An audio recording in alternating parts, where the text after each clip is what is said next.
motivado esencialmente por esa vocación que tienen los de Lancer de ser educadores y que le entusiasman tanto. Hemos traído hoy a un joven dominicano, José Renán Español, porque él nos puede dar una idea, es un ejemplo concreto, de cómo los jóvenes dominicanos de hoy tienen que aprovechar el tiempo y la cercanía que ya tienen para adquirir conocimientos, cosa que se dificultaba antes. Y aplicarlo. Entonces, este joven, que es una mezcla de brasileño-dominicana, pero criollo en toda la línea, es licenciado en negocios internacionales y especializado en una economía muy específica, la economía emergente. Pero al mismo tiempo es vocero activo de un movimiento de jóvenes que se llama Ciudadanos Activos. Un movimiento político no partidario. Que no es partidario, pero vamos a dejar que quiere Español que nos explique. Entonces, explícame el origen de ese. Primero, tu formación para que la gente vea. Exactamente. Si has aprovechado el tiempo, no, con 24 años de edad. Exacto. Sí. Primero, agradecido y honrado de estar con ustedes en esta mañana, es un honor. Y pues les cuento brevemente, mi nombre es José Renán Español, estudié negocios internacionales, que es una carrera que deriva de la administración de empresas. Me especialicé en economías emergentes en Harvard, y ahora actualmente estoy haciendo una segunda carrera en Derecho, para después especializarme en Derecho Constitucional, que es lo que quiero manejar a plenitud. La plataforma Ciudadano Activo es una plataforma que surge hace aproximadamente 3 meses, es bien nueva, y prácticamente somos un grupo de jóvenes que estamos animando a la ciudadanía, al pueblo, que se empodere, a la juventud que se empodere. ¿Por qué? Porque ustedes bien mencionaban hace un momento que siempre estamos en la barrera de criticar, en la barrera de que pongo un comentario y ya creo que aporté, o critico a un político y ya creo que aporté. Y tenemos que pasar desde la perspectiva de criticar a proponer. Tenemos que pasar a proponer soluciones, a llevarle el cambio que necesita la sociedad. Y muchas personas creen que necesitamos cambiar de un presidente o cambiar de un partido cada 4 años. Entonces, si no lo logran al 4.º año, tienen que esperar 8 más. O sea, nunca vamos a ver un cambio si estamos aspirando a cambiar un color o un nombre. Tenemos que ser ciudadanos activos y proponer soluciones a las autoridades correspondientes. Así es. ¿Por qué hay que llevarle el protagonismo a las propuestas? No, vamos a llevárselo a las autoridades que están, que si son buenas, para que la aprovechen y sea en beneficio de la sociedad. ¿Cómo opera la plataforma? ¿Cómo opera? ¿Cómo es eso? ¿Cómo el ciudadano se incorpora?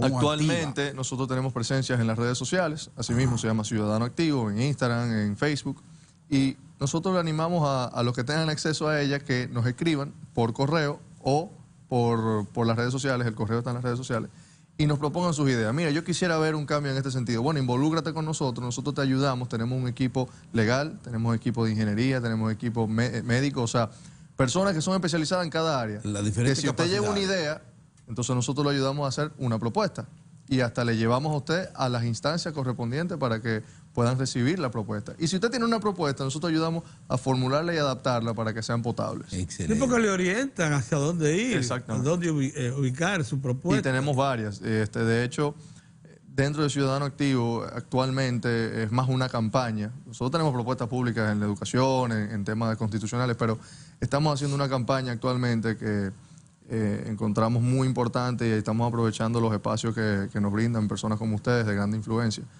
porque entendemos que es un tema que no solo afecta al 98% de nuestras niñas, sino afecta a toda la sociedad, a todo el desarrollo de la generación que viene, y es el tema del matrimonio infantil. El matrimonio infantil. El matrimonio infantil en la República Dominicana es líder en muchas cosas buenas. Yo tampoco voy a tirar mi país por el suelo. Somos líderes en el turismo, somos líderes en mucho desarrollo, pero también somos líderes en esta problemática en Latinoamérica. Somos el país número 1. Y encuentro que estamos en el momento óptimo, ahora que estamos todos hablando, ¿verdad?, del Congreso, los legisladores y las leyes, en el momento óptimo para exigir que se elimine la Ley 4999 y se modifique el artículo 144. Y lo explico brevemente. La Ley 4999 establece que bajo cualquier firma de un padre, tutor o juez se pueda casar una niña antes de los 15 años. ¿Por qué? Porque el artículo 144 del Código Civil dice que la edad mínima para una niña casarse es 15 años. Entonces, esa problemática que tenemos en la ley, ese marco legal, nosotros estamos en el momento para arreglarlo. Y entiendo y entendemos todos en Ciudadano Activo que todo el mundo está de acuerdo. Hay un consenso en la sociedad. Y el consenso se debe a que el gobierno se ha pronunciado en contra de esta ley, la oposición se ha pronunciado en contra de esta ley, los gremios empresariales se han... O sea, hay un consenso en la sociedad. Las iglesias, todas las organizaciones. ¿Y entonces? Entonces, ¿qué falta? Que nosotros los ciudadanos le digamos a nuestros representantes, pónganse en esto. De la misma manera que nos movilizamos con la reforma. De la misma manera que nos movilizamos para estos temas. Vamos a poner otro ejemplo. De la misma manera que logramos el 4% para educación. Correcto. Por ejemplo. Eso fue un movimiento ciudadano. Y se le aplicó el 4% a la educación. Exactamente. Que lo hayan hecho de una forma u otra, sí, amén. Pero el objetivo de la ciudadanía en ese momento era que se aumentara el presupuesto para el tema educativo. Y se logró. Entonces, en ese mismo... el asunto es llevar de 15 a que vaya a los 18 años. A los 18, como que está según el derecho internacional de de niños es la mayoría de edad. Correcto. Es la mayoría de edad. Exactamente. Exactamente. Es por eso lo que proponemos. Yo no digo niños porque la estadística dice que el 98% de los casos son niñas. Entonces, es algo más orientado a ellas. Entiendo que... Ahora se inicia por el cambio de la ley, pero no es el único componente que lleva a eso. Usted está en lo correcto. Fíjese, legalmente, utilizando esta ley, el año pasado lo que hubo fue 300 casos. Que es bastante, es poco, pero es bastante. Son 300 niñas que están en esa situación. Pero... informalmente, dígase la unión libre temprana, fueron 2.800 casos. Sí. Entonces sabemos que es una problemática de antaño, como decimos, y que en una época se decía que así se honraba el tema, ¿verdad? El tema de la palmita que decían antes, ¿no? Entonces sabemos que es una problemática y sabemos que esto es un primer paso.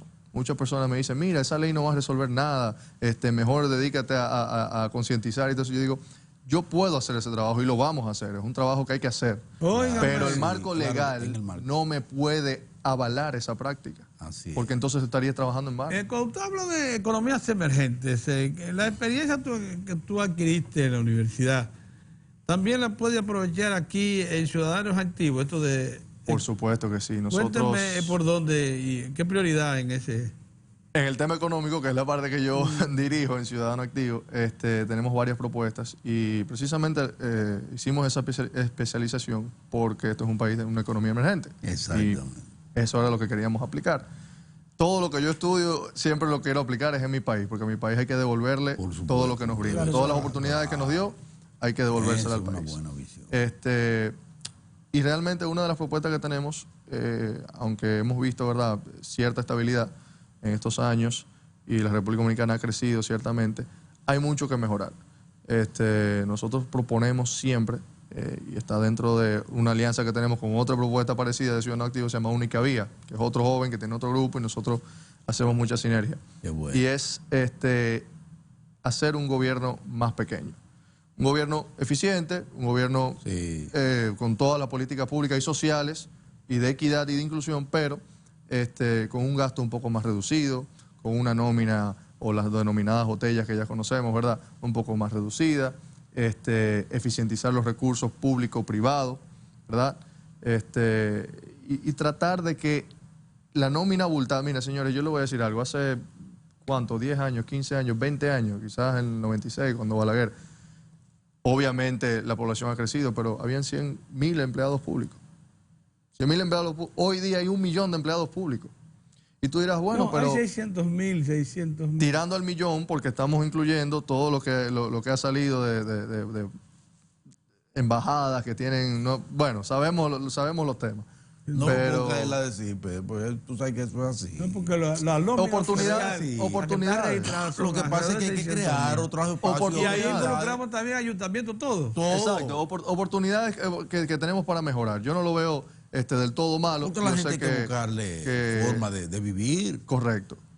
Entonces, ¿qué yo digo? Yo creo que el gobierno debe crear, y sea el presidente que sea el partido que sea que tome las riendas de esto, debe de crear más oportunidades de empleos nuevos en el sector privado. ¿Por qué? Porque el gobierno no es una empresa. El gobierno es un ente recaudador, no productor. Entonces, cuando nosotros estamos hablando de crecer instituciones, crecer puestos, o quizá propuestas como la del joven brillante en alguna de sus propuestas, José La Luz, que dice, bueno, vamos a extender la tanda para que el servicio... La intención es buena, porque es para eficientizar el servicio y todo.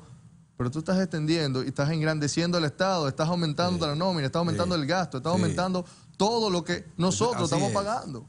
Entonces, ahí es donde yo le digo, señores, pero si vamos a eficientizar las instituciones, vamos a digitalizarlas, vamos a bajar la burocracia, vamos a bajar los impuestos. Ahí hay una teoría muy interesante que acaban de premiar al economista en Estados Unidos, Laffer. La curva de Laffer dice que a menos impuestos, más recaudación, increíblemente. Y le digo, ¿pero cómo es eso? Bueno, porque la informalidad se formaliza porque ya no le tienen miedo a pagar los impuestos porque son justos. Entonces, hay mucho, entonces hay mucho que mejorar. Y yo digo que como vamos nosotros con los dólares que recibimos del turismo, que es nuestro pilar, y los dólares que recibimos de las remesas, y las industrias que estamos desarrollando, óyeme, con medidas como la inversión extranjera directa. Las minas, mira, en minería se está haciendo un trabajo formidable y orientado también al petróleo, que nosotros esa perla la vamos a esperar. Y tengo que reconocer al ministro Isaconde.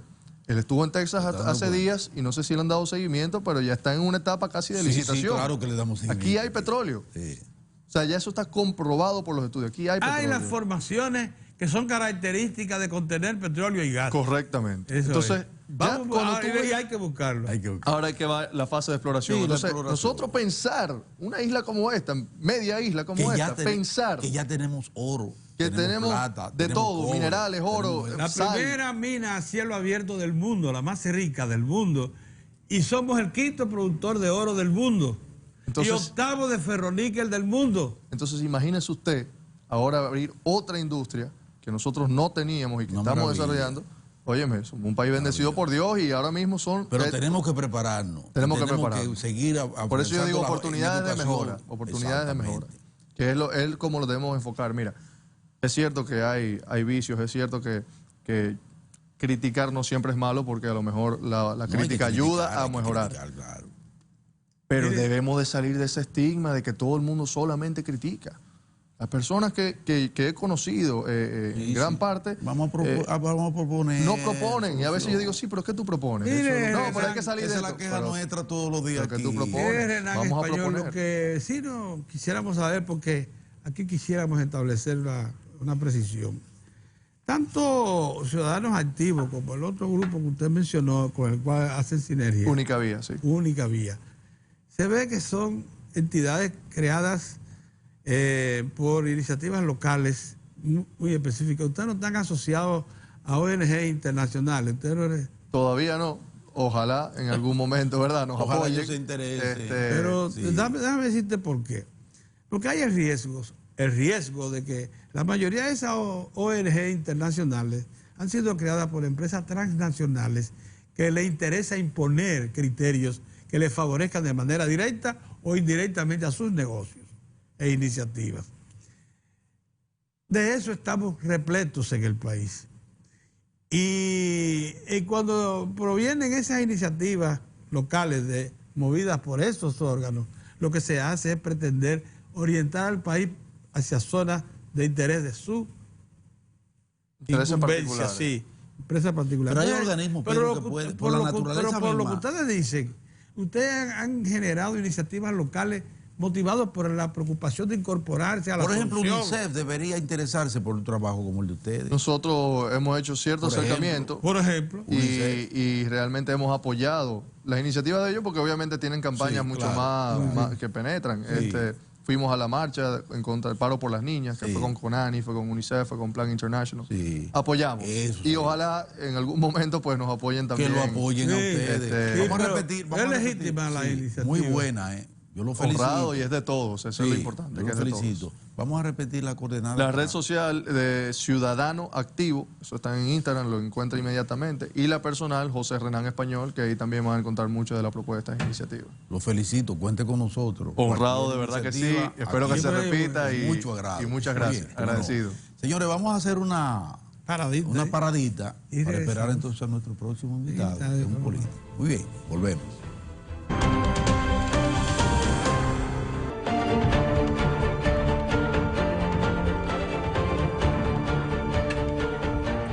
Miren, el Banco Europeo de Inversiones acaba de acordar un préstamo por 50 millones, el equivalente es en euros, el equivalente a 50 millones de dólares para construir 1.500 viviendas en 4 provincias. El Banco Europeo de Inversiones viene siendo como el banco, una especie de Exim Bank norteamericano y de Banco Central y de Reserva Federal norteamericana, esa mezcla. ¿Por qué?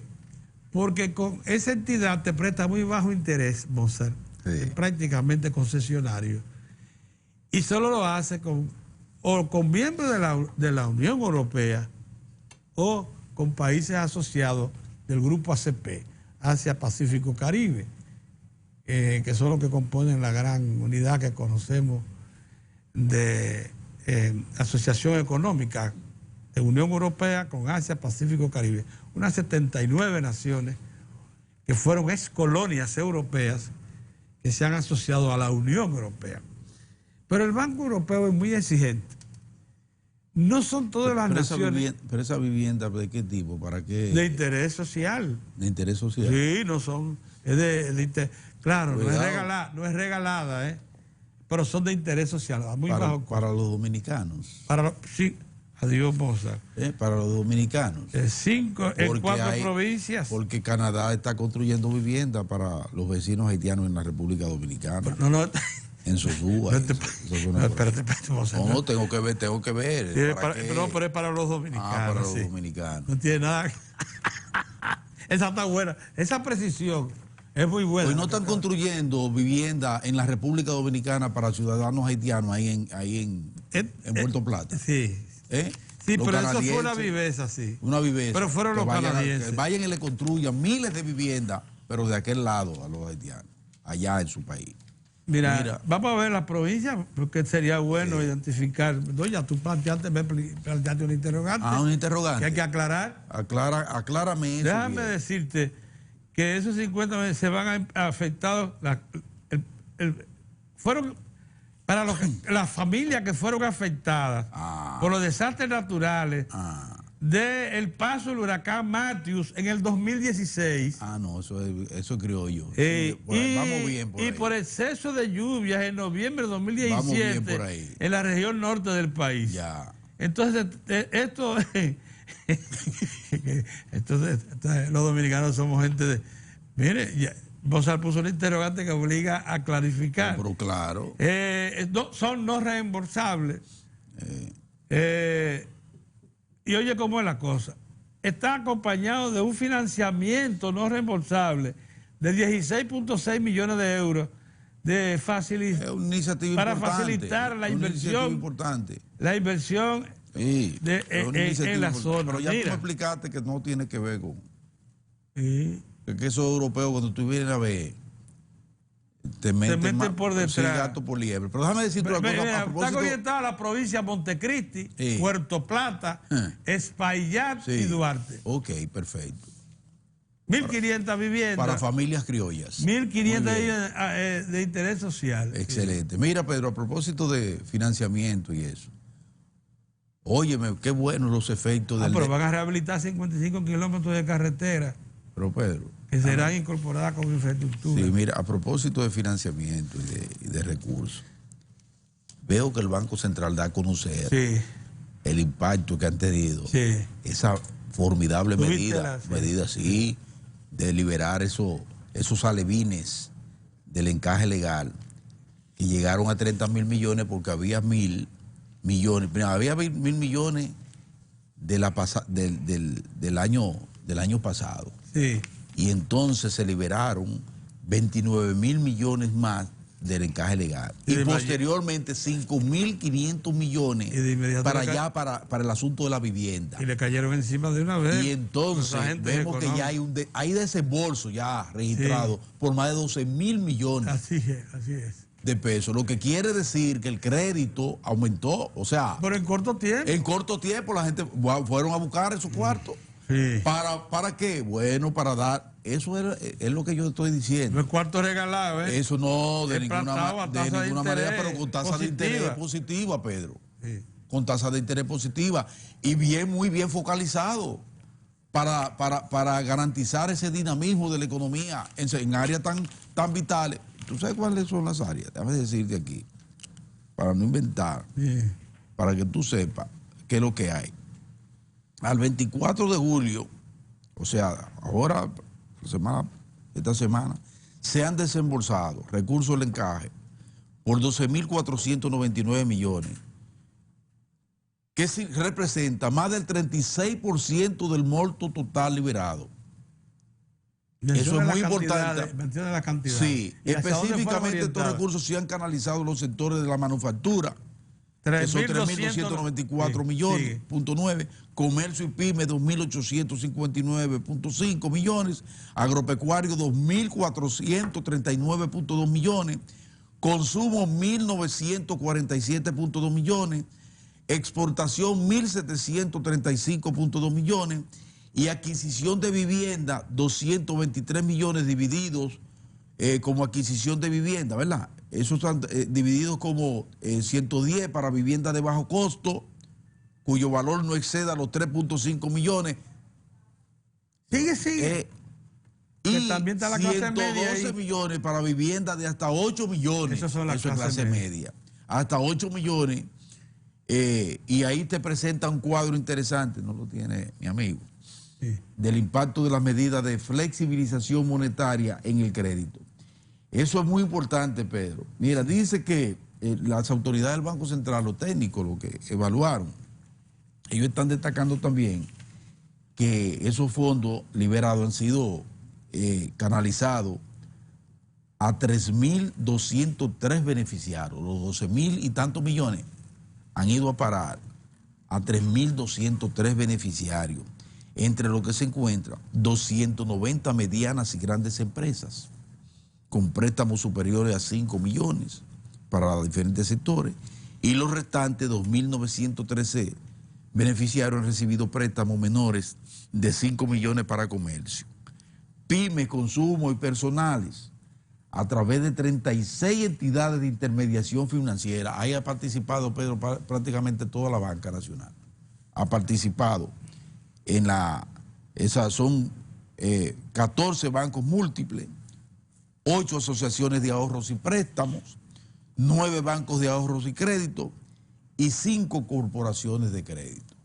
O sea que por los resultados se ve que lo que se buscaba, el objetivo que buscaban las autoridades monetarias y financieras al liberar esa cantidad de recursos, ve sus efectos positivos en la forma en que han apelado a esos recursos, esos sectores que fueron definidos a dónde iban a ir. Mira, cada uno de esos recursos. Yo he oído, importante a propósito de eso, porque eso mantiene, eso garantiza la dinámica para este segundo semestre del año, que como hemos dicho aquí, esos segundos semestres en años preelectoral plantean retos, y entonces si usted no está vigilante, hiperactivo, como lo están las autoridades, entonces no pueden coger movido de base, Pedro. Y esta es una economía que necesita mantener su ritmo de crecimiento, no a esos niveles de 7% que logramos el año pasado, pero mantenernos de 5 en adelante. Mira, como pronostican las autoridades del Banco Central y los organismos internacionales, que lo colocan entre 5.1 y 5.5. Que es el potencial. Que tiene la economía dominicana. Pero mira, a propósito de esa información, ya un 36% de esos recursos, como lo revela el Banco Central, que usted sabe que opera con cifras que son absolutamente fiables, porque son recursos de la misma fuente que reportan eso. Además, ahí está detallado, mira los detalles. Esos son recursos del encaje que fueron liberados para eso. De manera que usted tiene que documentarlo. Ahí hay préstamos comerciales también. Lo que pasa es que en el informe se privilegia lo que eran los sectores que más interesaban. Claro. Hay también préstamos para infraestructura, como infraestructura turística. Pero a mí, sin embargo, me ha llamado la atención, y esto, porque yo lo veía y decía, bueno, ¿hasta dónde va a llegar el interés por criticar toda iniciativa pública? Y contra eso es que nosotros estamos haciendo un esfuerzo aquí, en Diario de Cuatro. Que se entienda que no se le hace bien al país cuando se combaten todas las iniciativas que proceden del Estado para desarrollarse todas las que son las actividades de la sociedad dominicana, promoverlas y a veces por propia iniciativa con propios fondos públicos, porque no le estamos haciendo bien al país. Bien, he visto a economistas en espacios de comunicación muy autorizados, de esos que tienen gran audiencia, decir que entonces no ha habido crecimiento, el crecimiento que reporta el banco, porque si tienen que estar inyectándole recursos extras de este tipo, obtenidos del encaje. Pero señor, pero no haga eso, porque lo que se está haciendo es previendo que estamos en un año preelectoral y que fuerzas que son externas a la economía. Y con un entorno... Que son externas a la economía. Además de a la que se le agrega un entorno que no es fácilmente predecible. Cualquier acontecimiento del Golfo Pérsico, de eso... Te agarra el petróleo y te lo encara... Ocupó un barquero inglés. Y se te encarama el petróleo por allá, por lo alto. Un acto terrorista de cualquier tipo. No hay esa guerrita entre la China y la guerra comercial entre China y Estados Unidos que mantienen ascua los mercados. Vamos a llevarlo a una actividad que es más conocida. Un Twitter de Donald Trump. Ok. Un Twitter. Solo un Twitter. Y él emite varios diariamente. Tú oyemos. Sí. Estamos expuestos a eso. Estamos expuestos a eso. Entonces, por favor... Lo que le pusimos fue una coraza. No, todo lo contrario, reconozcan que las autoridades han adquirido... eso es lo que no quieren reconocer. Oigan lo que está pasando. Las autoridades monetarias y financieras, encabezadas que por antes Héctor Valdés Albizu. Antes tenían lo que se llama resultados de investigación cada 6 meses. Cada 6 meses. Que era cuando se daban los reportes del departamento. Está haciendo trimestral. Ahora son trimestrales, no, pero también hay un... Y hay espacio ahí. Un instrumento que te lo da mensual. Sí. Pero te lo oficializa cada 3 meses. Cada 3 meses.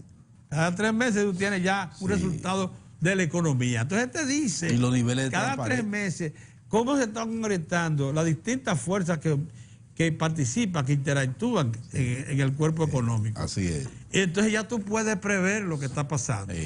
Por eso, ahora, las políticas monetarias y financieras son proactivas. Proactivas, así es. Así es.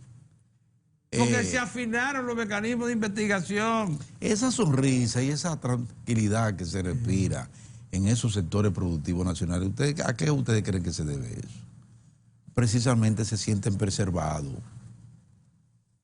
Pedro. Lo que hemos logrado, los avances que hemos logrado, los niveles de estabilidad, siguen siendo garantizados en este país, precisamente con iniciativas como esa, con ponderaciones de las autoridades como esa, con la vigilancia de las autoridades de situaciones locales propias de una economía, ¿verdad?, en desarrollo, en movimiento, pero además de una economía que enfrenta un mercado abierto, sumamente abierto, Pedro, de competencia importante, situaciones que puedan presentarse, contingencias como las que se presentaron, por ejemplo, con el turismo, que se nos vino una campaña de un día para otro y nos afectó, nos tocó y tuvimos que reaccionar. ¿Cómo se soportó eso? Porque tenemos autoridades que están en eso, vigilantes, y porque ya teníamos un sector turismo con los soportes para resistir embestidas así, Pedro. Eso es así. Pero mira, Pedro, otra cosa importante. Esa embajadora de los Estados Unidos, a mí esa dama me sigue... Esa señora se mueve, sí. Me agrada. Pero además ella es oportuna en su visita. Es muy puntual en su asunto. Puntual. Ella se movilizó. Allí.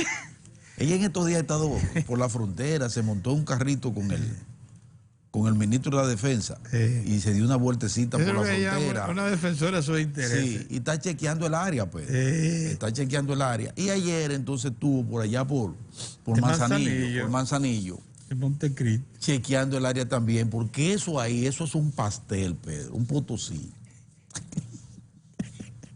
Entonces Manzanillo, ahí estratégicamente, Pedro, y comercialmente es una cosa maravillosa. Entonces la dama se movilizó por allí para ver el potencial de Manzanillo a los fines para comerciales para los Estados Unidos y encontró la respuesta oficial de las condiciones que hay allí y las que se están planteando para lo que un empresario denominó como una formidable ruta que debe ser trazada ya en forma efectiva entre los Estados Unidos y la República Dominicana a partir de Manzanillo, que es algo que se ha estado manejando desde hace mucho tiempo aquí. Y eso de los puertos que Estados Unidos por un tiempo se mantuvo como ajeno, como que no miraba, estaba un poco distraído, ha tomado mayor fuerza por el interés que han mostrado los chinos precisamente en esa área, en el área del desarrollo portuario, vista la República Dominicana en su condición geográfica estratégica. Los chinos se han interesado por inversiones, por posibles y futuras inversiones en materia portuaria. Sí. Pues entonces la dama, la Bernstein, se ha movilizado y fue allí a ver lo que se mueve en la zona de Manzanillo, Pedrito, donde hay proyectos de rehabilitación de puertos, pero la realidad es que lo que necesitamos en Manzanillo debe ir un poquito más allá de la simple rehabilitación, es conformar allí un puerto multimodal, amplio, que no solo le dé respuesta como se le ha dado en forma efectiva a los bananeros, por ejemplo, sino que esté en capacidad de abrirle el espacio a todo el sector productivo nacional y al propio Estado. Y que pueda incorporar muy cerca de ahí también, por ejemplo, una terminal para gas o para el derivado del petróleo. O derivado del petróleo. Y pueda también conformar allí una planta de generadora de energía eléctrica. Que aprovecha todo eso lo presenta Manzanillo. Porque fíjense que lo que pasa con Manzanillo, miren, con esa profundidad de Manzanillo, Pedro. Miren que lo que pasa, ahí se dan una serie de características. Lo primero es que es del Estado la propiedad. Eso es fundamental. Toda la extensión en eso avanzó. Es del Estado, plenamente del Estado. El presidente Danilo Medina se empleó a fondo ahí. Al octavo día de tomar posesión en el 2012, deshizo un contrato inmediatamente, que entregaba el control de eso a un grupo de empresarios del Cibao. Sí. Pero, y eso le dio al Estado una capacidad extraordinaria para poder proyectar eso hacia donde debe ir. Así mismo. Que es un puerto grande, un multimodal, como dice Boza. Por lo siguiente, primero porque tiene la extensión para montar ahí una zona industrial de gran calado. Sí. Segundo, porque como dice Boza, puede montar tanques de almacenamiento para estación de recepción de derivados de petróleo. También de gas natural. Ahí se puede montar una planta regasificadora de gas natural. Para suplir a una planta generadora y al mismo tiempo crear una estructura a partir de ese puerto para distribuir gas natural por tubería para todo el Cibao. Para todo el Cibao. Oigan bien, todas esas cosas son posibles. Oigan el potencial. El potencial de eso. Pero oigan lo que pasa con ese puerto. Oigan lo que pasa con ese puerto de Manzanillo. La profundidad es natural. Allí pueden ir barcos post-Panamá de esos 80, 100 mil toneladas. Para que lo sepan. Sin necesidad de dragar y hacer nada cosas. De eso. Eso es natural. Eso es natural. Y está cubierto por una bahía. Eso es la bahía de Manzanillo. Entonces, es probable que recibió ayer a la señora Bernstein, que es el señor Gustavo Tavera, que es el presidente de Marítima Dominicana, Él dijo que él labora allí y que quisiera que ampliar, ¿verdad?, las facilidades que tiene con empresas que estén ubicadas en la parte este de los Estados Unidos. Sí, hombre, ¿cómo no? Pero que eso no se puede, el potencial de esa bahía es mucho mayor que eso. Él puede participar, claro, incluso el gobierno está invirtiendo unos 50 millones de pesos para que el espigón del puerto, que antes se había abandonado un poco y se deterioró por esa causa, porque ahí existe el puerto. Por ahí era que United Brands exportaba grandes cantidades de bananos y se exportan todavía. El gobierno, para que el puerto vuelva a ser usado, le está invirtiendo 50 millones de pesos, Monza, para rehabilitarlo.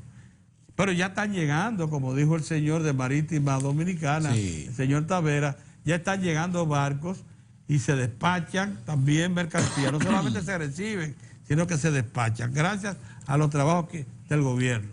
Pero eso no está destinado a ser ese puerto pequeño, sino un gran puerto, claro que multimodal. Sí. Sería un desperdicio. Porque sería un desperdicio. Entonces él puede seguir haciendo negocios, sí, los bananeros pueden seguir utilizando sus facilidades. Sí. Oiga lo que había pasado, el puerto había entrado en un estado de deterioro tal que los bananeros estaban trayendo el banano desde la línea, sí, hasta el puerto multimodal. ¿Tú sabes lo que una barbaridad. Un aumento de costo terrible. Sí. Eso estaba, el presidente dispuso, sí, no vamos a asistir, exacto, vamos a habilitar el puerto. Ahí operó también autoridad portuaria que ayudó a identificar el problema. Sí. Pero dígame, eso no es para que se quede así chiquito, ¿no? No. Eso hay que hacerlo. Esa es la gran oportunidad de desarrollo del Cibao. Por supuesto. Y no se puede abandonar. Pedrito. Y no se puede tampoco dejar en manos de especuladoras. Mira, vamos a una pausa para un segundo sorbo de café. No tomé café esta mañana. No, se me olvidó. Es que cuando uno está así, y con la piñita. Con la gripe. Y la piñita y la cosa. ¿Tú entiendes? Le dejé el café a la Brown, algo terrible. Entonces, voy a completar aquí con un segundo sorbito. Volvemos. Mira, Pedro, a propósito de la inauguración de ese puente tan importante allá en Cotuí, La Mata, un puente que se venía reclamando desde hace mucho tiempo, que es a propósito de todo ese proceso de desarrollo vial que vive el país. Tú sabes que yo no he vuelto a saber más del teleférico. ¿Y qué pasó? Sigo sin ver movimiento de tierra, sin ver nada. ¿Y ahora? ¿Tú tienes noticia de eso? No. ¿Eh? No tengo noticia. Yo quisiera como que se dijera algo con relación a eso. Yo también. Te lo digo con sinceridad. Porque es que lo han anunciado, los inicios de los trabajos los han iniciado en 2 ocasiones. En 2 ocasiones. Vía la presidencia, obra pública, y por vía de la alcaldía de nuestro amigo Junior Santos, que es el alcalde exitoso, eficiente, de ahí de Los Alcarrizos. Pero yo no alcanzo a ver movimiento de tierra ahí, Pedro. Te lo digo de verdad. Y la situación avanza y los recursos están en el presupuesto de este año. De este año. Los recursos para esa obra están ahí. Y se abrió la licitación tanto para la terminal de autobuses como para la línea del... Lo que se hizo fue movilización, eso sí, de tierra para la zapata de la terminal de autobuses. Tú pasas y ves... Pero no ¿Qué tuviste? El hoyo. El hoyo. ¿Cuál hoyo? Sí, unos hoyos para la zapata. Ahorita. Cuando tú pases ahorita, ¿a qué hora que tú te vas para Santiago? Ahorita. Bueno, cuando tú pases por ahí, chequéame por favor y llámame. Sí. Porque yo voy mañana a comerme un morito con el ciego. Pero quiero desde hoy saber en qué está eso, para ver si yo hago un par de llamadas y me oriento. Porque esas son obras que para mí, eso tiene una importancia. O sea, porque la gente cree. El impacto que va a tener ese teleférico. La gente nos ve a nosotros en ocasiones. Hay quienes se equivocan con nosotros y creen que somos... Tan importante, es ahorro para la gente. Bocina. Pero oye, ¿qué es lo que acontece? Hace tiempo que nosotros identificamos que hay políticas públicas de las cuales somos firmes defensores y promotores que responden al interés de la gente. Claro. Y de toda la población, por tanto. No fue por casualidad que Diario de Cuatro se convirtió en el principal y único creyente del metro. En ese momento nadie creía en el metro. Nadie creía. Había gran resistencia a eso. Estamos hablando del primer Picasso hasta la pintura final. Sí. El Diario del Cuatro se convirtió en un promotor eficiente de esa obra. Sí. Porque creíamos en ella. Como lo hicimos con el teleférico aquí. Y lo hicimos con el teleférico. Sí. Y estamos promoviendo la necesidad de ampliar la onza. Y de esos corredores especiales. Y de convertirla en una empresa público-privada. De mayor eficiencia. Como se opera en otros países. Y de un mejor aprovechamiento de esas avenidas troncales. Como la Churchill, la Luperón, la Kennedy. El establecimiento de un BTR que con carril nosotros creemos en eso, y unidades de transporte masivas que te cojan 80, 120 pasajeros. Sí. Nosotros creemos en estaciones en el mismo medio de la avenida, especiales para eso, con accesos especiales para los discapacitados. Claro. Miren, discapacitados especiales, para las personas especiales. Para personas especiales. Porque no son discapacitados, ellos son capaces, tienen capacidades maravillosas, pero limitadas. Por eso son especiales. Entonces, miren, pero no es porque nosotros tengamos algún interés personal en eso, nosotros, ni en que sea tampoco favorecido políticamente el promotor de eso. No. Es porque creemos en eso. Bien, Pedrito, mira, terminamos. El lunes viene Tineo. Héctor Tineo Nolasco. Se reincorpora. Ese fabuloso periodista, abogado, historiador. Se reincorpora luego de una agenda amplia. Sí, economista, agenda amplia en los tribunales de la República. Sí. Ya se incorpora a partir del próximo lunes. Cosa que nos alegra más. Sí, a Diario de Cuatro, junto con el Guayacán, que hoy está de viaje. En una actividad del banco muy especial que se llama interacción interna, una cosa rara, en que se pone en movimiento. Nosotros, cuídense, porque nosotros volvemos el lunes. Dios mediante. Así es.